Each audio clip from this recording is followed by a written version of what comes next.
Diezgan nopietni gatavojāmies jau 2 nedēļas. Ja. Toms, angļu treneris, diezgan daudz ir iedevis. Mums ir nedaudz savādāka sistēma. Un puiši ticēja viens otram, tāpēc arī izdevās. Nebija fināls, bet tic man, šitais Latvijas regbijā bija kā fināls gandrīz. Tāda ļoti, ļoti principiāla spēle, jo mēs esam kā pēdējos gadus beigie konkurenti. Labi nospēlēja, varējām redzēt, ka bija gatavojušies tieši mūsu spēlē. Teiksim tā, paši bijām vainīgi arī pie šīm visām kļūdām.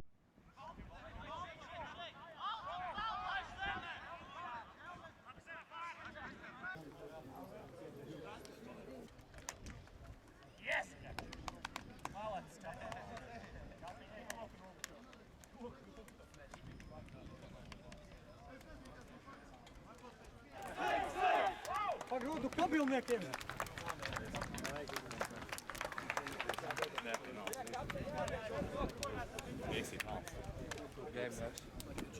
Aizēja apsīk!